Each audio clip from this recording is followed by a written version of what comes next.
Come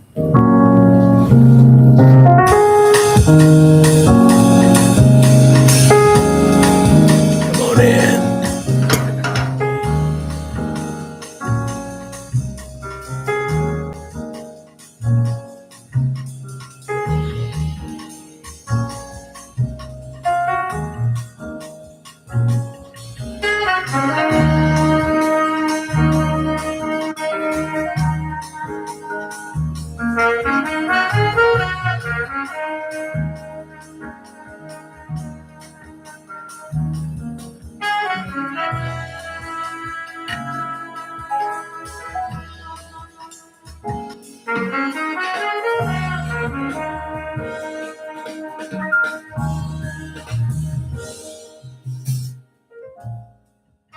Well, welcome this Thursday evening, February the 12th, 2026, to another episode of the DCA podcast.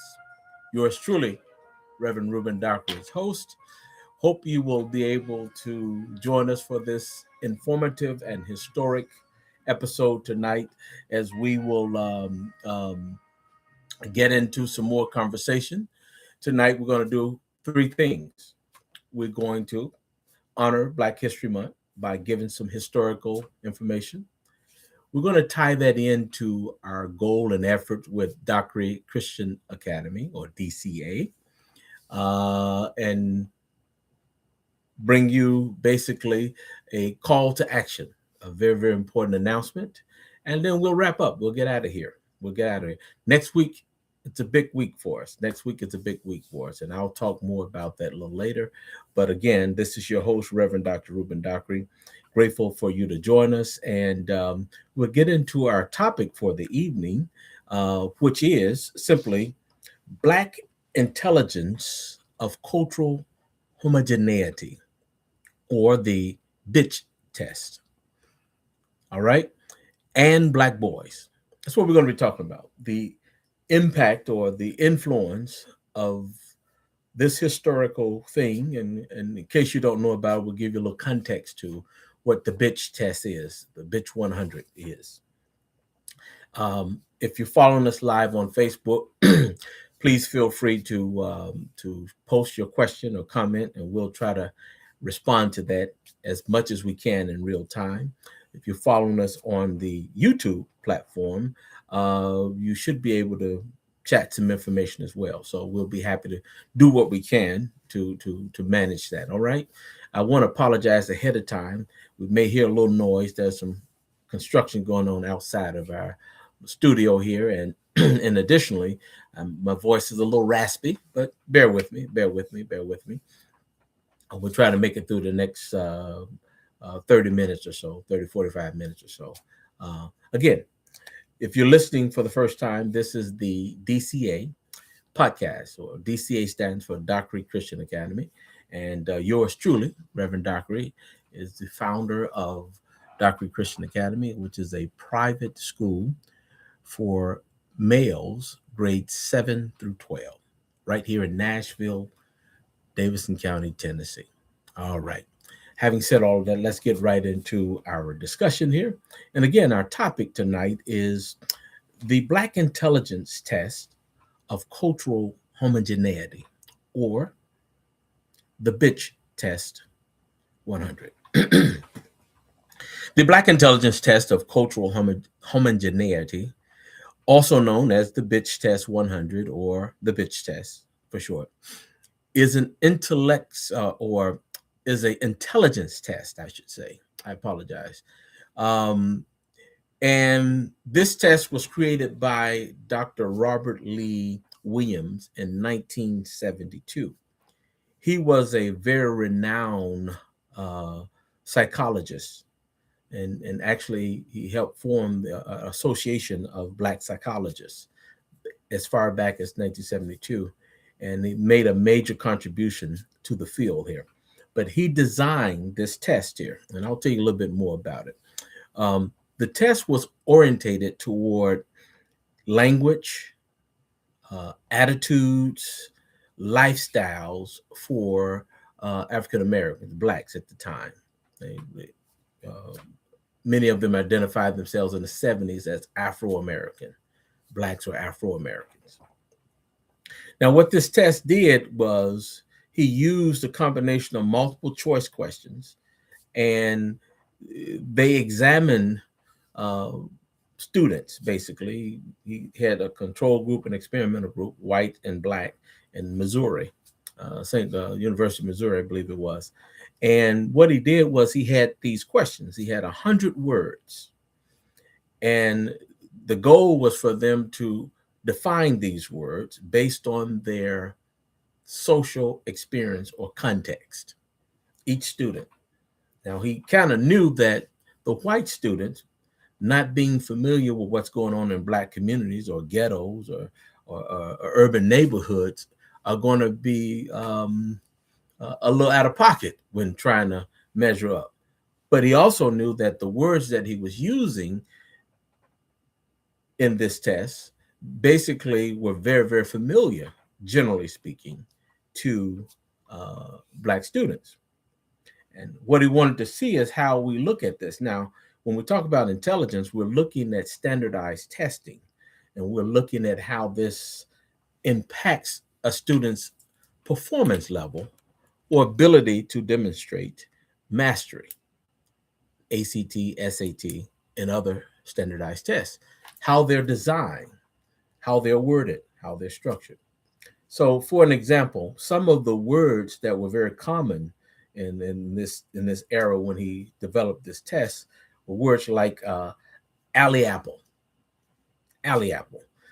Generally, it made reference to loose brick or rock that you would find in the street. I'm gonna bust your head with this alley apple, a weapon, something that allow you to have quick retreat if you're in trouble and danger in the streets, in the hood.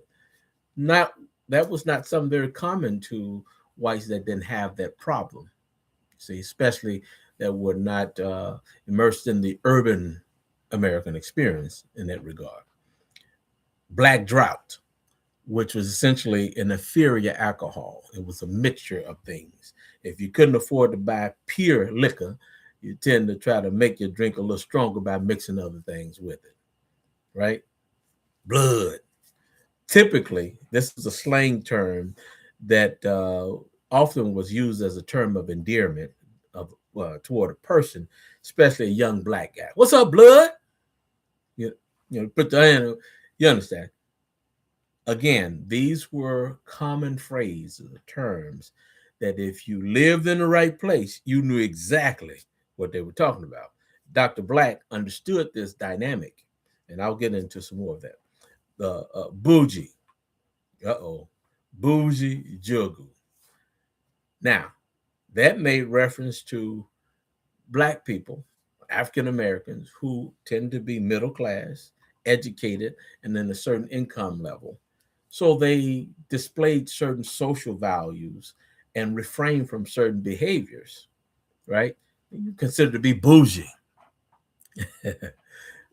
Well, I mean, what's wrong with wanting to learn, read, write, speak appropriate English, other than the fact that you can be shown in certain environments, certain situations, because the larger group there tend to be more lax in their formality, right? But these same groups will do better in a setting where there were others that tend to speak English and on that had those same type of values or class identifications. The boot, which simply means you getting kicked out, which was a common thing for a lot of folk to understand what it feel like to be ostracized, marginalized. You kicked out. We're kicking you out. You getting booted, man. So this had a lot to do with, and what Dr. Williams' research had a lot to do with what we now commonly refer to in education as word association. And really, when we're talking about word association, we're talking about a learning theory in education that deals with strategy related to cognitive tools, and they use cognitive tools to help improve vocabulary, right? So you kind of play with the mind to help you retain certain information, other different modalities and what have you. For reading, oftentimes comprehension and critical thinking. And what you do is you take new words that you want a student to learn and master, and you associate them with common experiences or words that they've heard before that may not necessarily be acceptable in a larger social context. Okay, so this learning word association is relative to that. And then some other ideas that can be connected to this B.I.T.C.H test, this Black Intelligence test of cultural homogeneity. And they put cultural homogeneity in there because these are people that have a similar cultural identification. This is very much relevant in 2026, you see, because when you go to certain urban areas, certain precincts, political precincts, what you'll find is there are schools there and there are communities or neighborhoods where people identify with certain values toward education, toward reading, toward writing. And the motivation to develop a stronger vocabulary that is more universal oftentimes is not there, it's absent.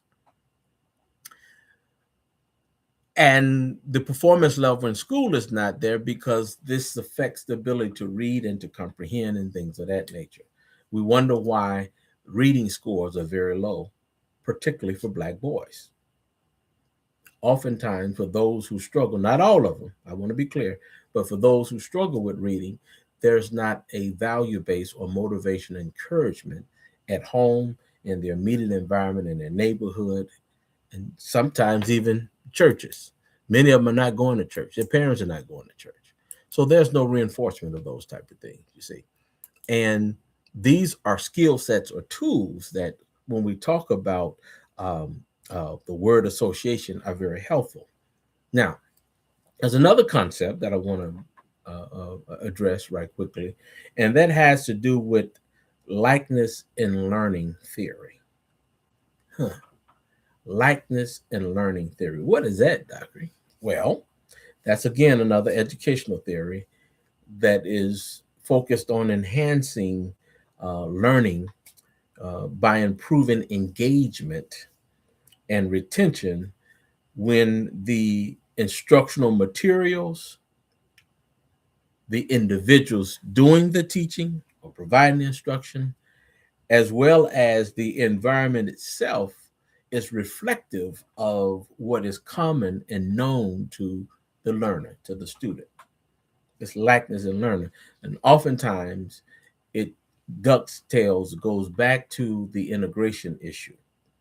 Before integration, we talked about this in previous shows, that when you had the one room schoolhouse or you had all Blacks going to a given school, public school, albeit, they can identify with certain things. Chances are, when they got out of school, they were going to run into their teacher at the grocery store. Henry Louis Gates wrote a book, My Kind of People. He kind of addresses this issue. In addition to that, they're going to likely see them at church or at other social functions because those Black teachers lived in the same neighborhood and are part of the same experience.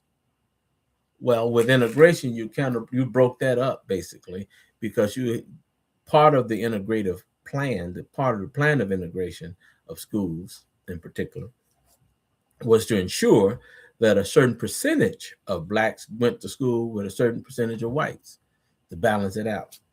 The assumption was that that was going to equalize things, that was going to guarantee learning for African American children, particularly Black boys. Not all of them, but too many of them. We go back to NAEP as our reference point. It indicates how, particularly with reading and math, and then subsequently in the sciences and things of that nature, there's low performance level there. And when you have them take standardized tests, albeit the state tests for assessment for performance or tests like the ACT or the SAT tend not to do very well. The way they're structured is to be most reflective of the dominant culture. And quite often, if those students from the hood or from certain Black neighborhoods or social experiences are not properly prepared and orientated to the design, the nature, and the format of the test, oftentimes they don't do well. Does that mean they're not intelligent? No. Does it necessarily mean they don't know the material that you're assessing them on? No. It's quite possible that the way it's presented to them is somewhat foreign, and it's just not presented in such a manner that they can really recall what they know because it's not properly associated with their experiences. Now, some people would argue that everybody should learn the same things at the same time, and there shouldn't be any exceptions. I kind of agree with that. However, the truth of the matter is there are mitigating circumstances. And if, as an educator, pedagogically speaking, and that's based on your teaching style, you don't consider these factors, it's quite possible you're going to lose some people, especially when there is not a high level of value for learning, for coming to the classroom, being prepared to be engaged. Oftentimes, they're distractors. Children are hungry, sleepy, tired because they're up late at night. They don't have a regular schedule that is balanced for study, for proper sleep, proper diet, and things of that nature. Now, I don't mean to disparage anyone, but the truth of the matter is that's the job and duty of the parent or guardian to ensure that those things are in place and that children have what they need to be functional in a learning environment, to be engaged. I'm not just talking about mamas. That's father's responsibility. I would argue that more important, that's a father's responsibility. And you know, our perspective with Dr. Christian Academy is that fatherhood development is necessary and is missing. In fact, there's research that suggests that over 2 million homes across America, a last statistic I saw, children went to bed without a father in the home. See what I'm saying? And that's significant. Why? Because the role and the voice of authority for that father figure is paramount to ensuring that children are disciplined and prepared for learning. Does that mean mama can't do that? No, I didn't say that. However, when you dig deeper into the failure of students that are representative in the reports with NAEP, the National Educational Progress Assessment or Assessment of Progress, what you'll find is that these are some of the factors or the risk factors. Okay. Now, why we bring that up? Because we use that research to help guide what? Proactive and pro-social instruction so that these children can be as successful as anyone else. When they are ready to take a standardized test, all these other barriers are out of the way and they can focus on the mechanics of reading and math, mastering the early skill sets in order to be successful in that regard, right? The prerequisite skills to reading is that you have to be disciplined enough to be still, to be focused. See? A prerequisite skill set to doing math and doing it well is that you have to have logical processing. You have to be able to uh, be comfortable to use your cognitive abilities. Dr. Dr. Williams understood this with this B.I.T.C.H test. And what he was striving to do then was to offer information, if to nobody else, to the African American community. And I think this can be useful other places, but let's keep it home. We're talking about a Black History event now. He was trying to offer the Afro American subculture guidance on how we can understand how it is psychologically we can motivate, educate, and communicate with our children. I'm one of the opinion that waiting on somebody else to do it is just not the answer. Looking for somebody else to come and save you, not the answer. Can other people help you? Sure. But the first and most important duty that we all have is to look after ourselves. Hence, that brings us to our discussion tonight about Black boys. If we're going to be successful at teaching, reaching, and teaching Black boys who struggle academically, socially, and emotionally, who are prone to juvenile delinquency and status offenses, we're going to be successful. That it's important, beloved, that we be deliberate and intentional. Be honest. You can't play games and talking platitudes. You got to keep it real. Break straight with yourself first, and then with them, with parents, with guardians. Got to be honest with them about where we are and what it takes. Doctrine Christian Academy takes that position. That's our whole uh, um, um, philosophical background. And interestingly enough, Dr. Black understood these factors, these concepts, over 50 years ago. Here we are in 2026, and we're still facing the same thing in many places, too many places. Okay. Now, next week on Tuesday, on Wednesday, and on Thursday, we're going to be having a 3-day virtual fundraiser. Okay. And how do you get there? How do you participate in that? I'm glad you asked. DCA's 40,000 Founders Campaign. And you know, we talked about the 40,000 Founders Campaign, right? What is that? That is a drive where everyday, good hearted people just like you help me and Dr. Christian Academy to reach the needs of this population of students. Okay. How do you do that? When 40,000 people give $100, I was asked, can we give more? Absolutely. But let's be obedient. $100, 40,000 people come together collectively. We will demonstrate the power of unity in the effort to save our young men. I know you can do it. We can do it. And I'm confident that we will do it ultimately. Well, what you do is you go to the website, www.dockeryacademy.us, right? And you'll see a link there. You click on that. If you're on Facebook with us in the BFC Institute group, you will see that there's a event. That event is there. Click on that event. And what you do is you go and you click on and you register for the fundraiser for the 3-day virtual fundraising drive. And that's on February the 17th, Tuesday, February the 18th, Wednesday, February the 19th, Thursday.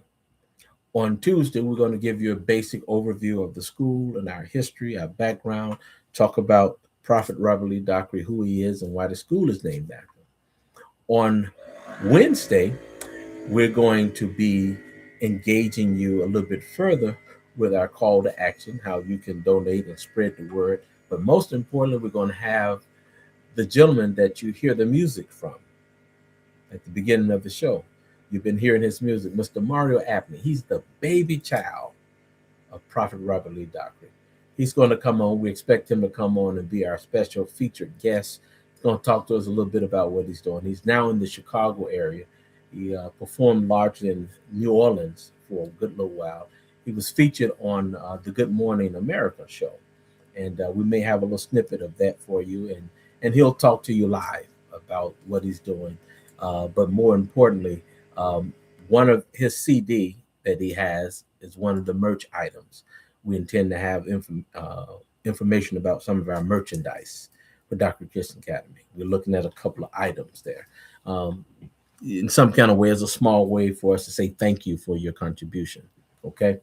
All right. And then on Thursday, we'll have a summary of everything. And we have Q&A each night. We intend to have question and answer. So if you're following us, you're watching us, you want to know a little bit more about what we're doing, you can pose your questions there, right there in the webinar there that we're doing. And once you register from either the event or the website, then send your information to us, right?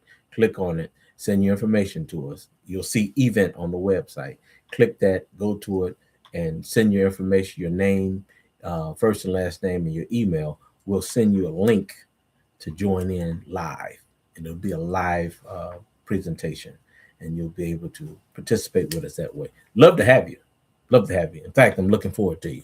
All right, everybody that's listening to us right now, and tell other people. Go tell 10 other people, meet me there. Don't meet me there, beat me there. All right, that's what the folks say. That's what the folks say. All right, because we have the fix in 2026 for this issue, for this issue, for this issue. All right, thank you so much. I appreciate your attention to that matter, to that request. And so we'll go back and kind of wrap up. I've been telling you that we're endeavor to spend 30 minutes, maybe 45 minutes, depending on the flow of the show. We will have some other guests. We had Pastor Ricky Waller join us, and we look forward to having some other guests with us as well in the future. But nonetheless, tonight, let's wrap it up. We've been talking. You're listening to the DCA podcast. This is your host, Reverend Dr. Ruben Dockery, and I've been talking tonight from the topic, the Black Intelligence Test of Cultural Homogeneity. And we're talking about a model, a test, intelligence assessment developed by Dr. Robert Lee Williams in 1972. He was a renowned psychologist. And in fact, he was one of the founding members of the Association of Black Psychologists. And come up with this tool to help teachers and others understand how Black students learn, essentially, and how you can take their core experience and associate it with the concepts that they need to be aware of to do well on standardized tests, right? To suggest that they're not intelligent, they're incapable of learning is just false, not true.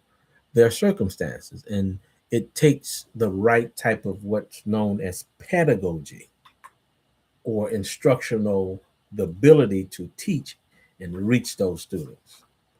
Okay. And that's the teacher's ability to teach. It's what pedagogy has to do with largely. All right. And so we're grateful again for you coming on with us. We talked a little bit tonight about this concept of the test itself. We talked about word association and its impact, and being able to understand concepts and to acquire new concepts, right? With definition. I believe that every week children should at least retain 10 to 25 words, 10 to 25 new words every week. Historical figure Malcolm X taught himself to read when he was in prison. Say he went through the dictionary from the alphabet A all the way to Z and learned every word. Spent his time in prison doing that, right? Developed himself. What we're talking about, we're talking about developing your conversation, your communication skills, right? We talked about likeness and learning, the importance of having people standing before your children, particularly parents. And I want parents to come join me next week. I want y'all to come. Please do that. If you're a parent and you have a Black boy that's a rising seventh grader next year or this year, this is a good time for us to connect. We endeavor to be doing a lot of community outreach here shortly in Nashville, Davidson County, to reach folks and what have you. And you're going to learn about our accreditation and association and things of that nature on next week. I won't go into all of that tonight. You'll learn that tomorrow, next week when we do that. All right, but we were talking about likeness and learning, the importance of having an environment that is conducive to learning, to students being comfortable for learning and being able to master information by example of people in front of them. Particularly, one of the things we have a shortage of are Black men in classrooms teaching Black children, particularly Black boys. There's a crisis there. One of the things we address with Dr. Christian Academy is that crisis. We have the fix in 2026. All right. All right. Well, that's about our time. That's about our time. I want to thank you again. Be sure, let me recap here. I want you to be sure next week, go to www.dockeryacademy.us. Okay. Look for events. Click on the event tab and go ahead and click in there and give us your information. When you do that, we'll get your email so we can send you the link to join us for the live webinar event. And we'll bring you inside and you'll be able to participate, see everything, and participate in that Q&A and things of that nature. Okay. Thank you. I want Vicki, thank you for joining us tonight. I see you there. Love you, darling. Love you. And others. I don't want to overlook anybody. I see others there in the Facebook group. I appreciate you. And we're grateful for your thumbs up there. So with that being said, this is your host, Reverend Dr. Ruben Dockery, and you're listening to the DCA podcast. And we endeavor to do this every Thursday night. Next Thursday on the 19th, will be a part of our 3-day fundraising drive. That's where we're aiming to get. Our Lord willing, we want all 40,000 of y'all. All 40,000. Do they have to be in Nashville? Not necessarily. They could be anywhere. $100. $100. I want you to join us there. You'll get more information there. www.dockeryacademy.us. Go to the event tab to the far right. Click it. Send your information to us, and we will get you your link to join us live. All right, on those nights, all 3 of those nights, or whichever night works best for you. Okay. Again, we thank you. We appreciate you. We're going to end again with Mr. Abney, the baby boy, and you'll get to meet him on Tuesday. On Tuesday night, he'll be one of our featured guests. You'll get to hear from him and sample some of his music then. This song that we're listening to is called Woodman. Woodman. Mr. Mario Abney, the baby boy of Prophet Robert Lee Dockery, of whom the school is named after.